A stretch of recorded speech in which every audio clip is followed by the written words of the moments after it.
안녕하세요. 이해 쉬운 K주식 시황 분석입니다. 네, 2025년 8월 4일 월요일 시장 어땠나요?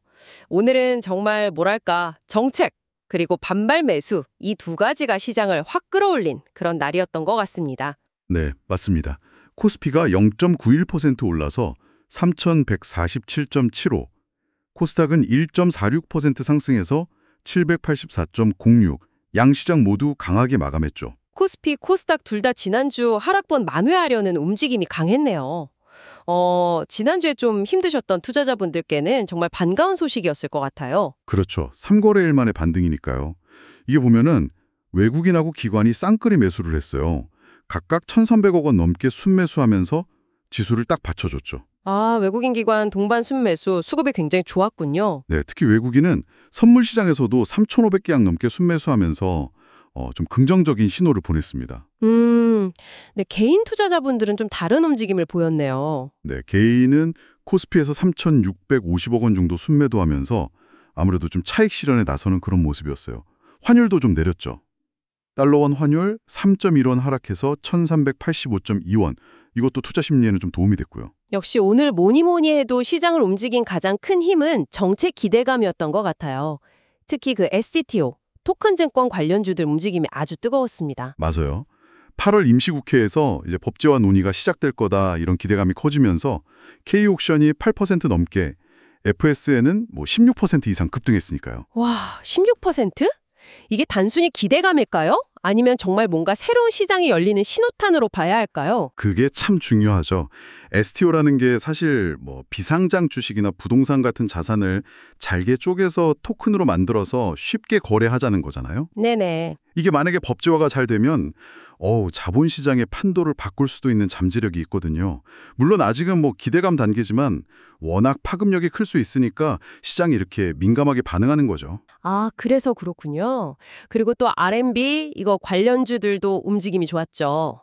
네, 정부가 R&B 산업단지 조성을 본격화한다 이 소식이에요.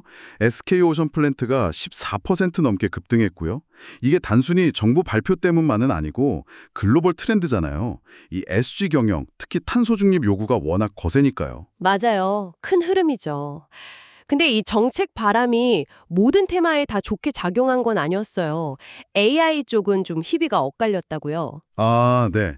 정부의 국가대표 AI 프로젝트 선정 결과가 딱 나오면서요. 선정된 이스트에이드 같은 곳은 17% 넘게 급등했는데 와, 반대로 좀 아쉽게 탈락한 코난 테크놀로지나 크라우드웍스는 거의 뭐 20% 안팎으로 급락했습니다. 아니 정부 프로젝트 하나에 이렇게 주가가 극명하게 갈리는군요.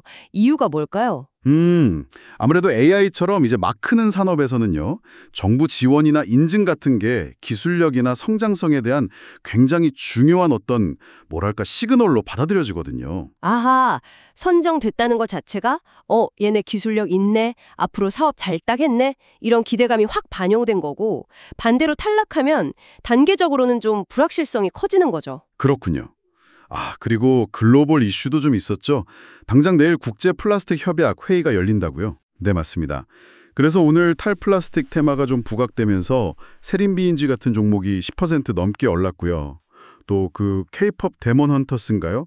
그 컨텐츠가 해외에서 계속 잘 된다는 소식에 YG 플러스나 스튜디오 미르 같은 엔터주들도 좋았습니다. 네, 컨텐츠 힘이 대단하네요. 그리고 또 하나, 주말에 미국 고용지표가 약간 쇼크 수준으로 나왔잖아요. 이게 오히려 금리 인하 기대감을 더 키우면서 국내 증시에도 좀 영향을 줬어요. 아, 고용이 안 좋으면 금리 내릴 수 있다. 이런 기대감. 그렇죠. 특히 이제 돈 빌려서 사업해야 하는 제약, 바이오 업종에 좀 긍정적이었죠. JS링크가 10% 넘게 올랐고요. 금리 부담이 줄어들 거란 기대감이죠. 그리고 롯데관광개발도 7월 실적이 역대 최대였다. 이 소식에 거의 7% 가까이 올랐네요. 실적 좋은 건 또 확실히 반응을 하는군요. 기술적 뉴스도 있었어요. 엔비디아가 그래스프젠이라는 로봇손 관련 AI 프레임워크를 공개했다고요. 네, 그 소식 때문에 자회사가 로봇손 부품 공급하는 원익홀딩스, 또 유암로봇팔 개발하는 KNR 시스템, 이런 로봇 관련주들이 10% 넘게 오르면서 주목을 받았고요. 삼성전기가 테슬라 로봇, 옵티머스에 카메라 모듈 공급한다는 소식도 해성옵틱스 주가를 끌어올렸습니다. 정말 다양한 테마들이 살아우지기는 시장이네요. 자, 그런데 이렇게 여러 종목과 테마를 이야기하다 보니 저희가 꼭 짚고 넘어가야 할 부분이 있습니다. 네, 맞습니다. 저희가 오늘 분석에 사용하는 자료는 2025년 8월 4일 기준으로 작성된 것이고요. 혹시라고 데이터에 오류가 있거나 아직 검증되지 않은 분석 방법이 포함될 수 있다는 점은 미리 양해 부탁드립니다. 그리고 저희 이야기는 절대 투자 권유가 아닙니다. 모든 투자의 최종 판단과 책임은 투자자 본인에게 있다는 점 꼭 기억해 주시기 바랍니다. 네, 꼭 유념해 주십시오. 자, 그럼 오늘 좀 더 특징적인 종목들 움직임 마저 짚어볼까요? 상한가 간 종목도 있었죠? 네, 유진 테크놀로지하고 썸에이지가 상한가를 기록하면서 아주 강한 모습을 보였고요. 또 2분기 실적이 아주 좋았던 TYM, 그리고 마스카 프로젝트 기대감 받은 HJ중공업, 이런 종목들도 상승폭이 컸습니다. 반면에 좀 아쉬운 종목들도 있었어요. 앞서 이야기 나눴던 AI 프로젝트 탈락 기업들. 네, 코난 테크놀로지, 크라우드웍스, 하락폭이 좀 컸고요. 그리고 TNR 바이오펩, 여기는 대규모 유상증자를 결정하면서 20% 넘게 하락했는데 투자자분들 우려가 좀 컸던 것 같습니다. 유상증자면 아무래도 기존 주주분들 지분 가치가 희석될 수 있다는 우려 때문이겠죠? 그렇죠. 보통 단기적으로는 악재로 작용하는 경우가 많습니다. 그럼 오늘 시장을 보면서 투자자분들은 앞으로 어떤 점들을 좀 눈여겨보면 좋을까요?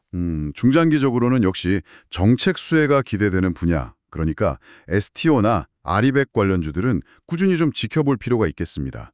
물론 단기 변동성은 항상 생각하셔야 하고요. 네. 그리고 TYM처럼 실적이 확실히 받쳐주는 종목들, 또 오늘 상승률 상위 종목 중에 인포바인이라고 있었는데 여기는 부채 비율이 8%대고 영업이익률이 30%가 넘어요. 이런 재무적으로 좀 탄탄한 기업들도 주목해 볼 만합니다. 반대로 좀 조심해야 할 부분은요? 역시 그 정부 사업에서 탈락한 AI 관련주들이나 대규모 유상증자 이슈가 나온 TNR 바이오펩 같은 경우는 당분간에 좀 주의 깊게 보시는 게 좋겠습니다. 그리고 오늘 개인 투자자들 순매도 규모가 꽤 컸잖아요.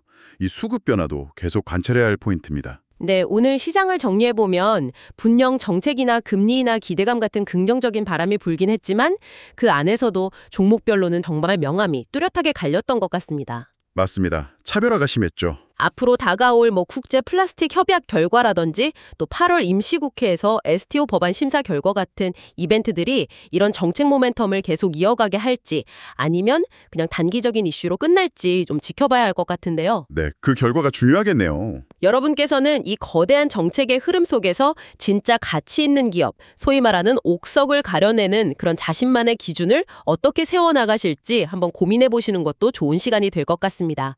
오늘 저희가 준비한 내용은 여기까지입니다. 들어주셔서 감사합니다. 감사합니다.